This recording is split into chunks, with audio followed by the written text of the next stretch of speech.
So I've got a question that says, any tips for the BCAT? Yeah, get it done.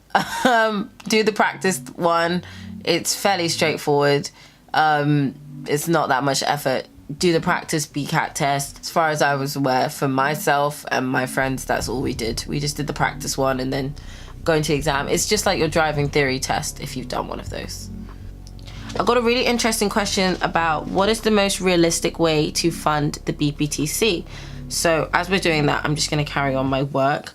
The most realistic way to fund the BPTC is a hard question to answer because it's a ridiculously expensive course.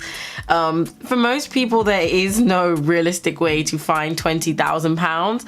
So what I would suggest is that you really take your time to look at ins of court scholarships and ways that you can fund the BPTC through your law school. A lot of law schools do scholarships, and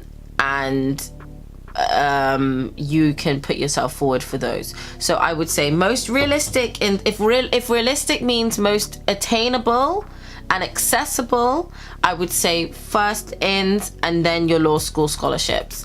That's kind of where you should be looking when it comes to funding the BPTC. How to choose an in? What a great question. So there's an episode of the Pupillage podcast that's all about your ins of court.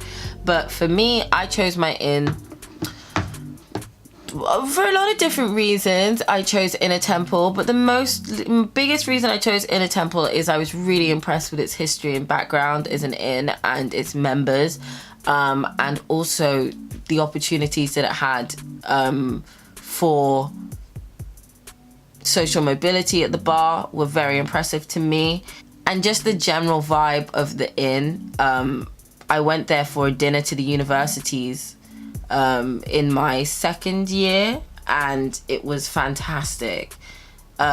So I would say when you're making your inn decision, go to the inns, find out about what opportunities the inn has once you are a member. So, do they have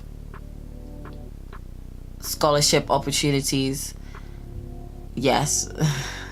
100%, but I mean that in the sense that some inns, you can do really cool things like go to Canada, you can and work in a law firm. So there's different sort of things, like certain inns have prizes and things that they've always had available, which could be really attractive to you and you could want to put yourself out there for. So that's one thing.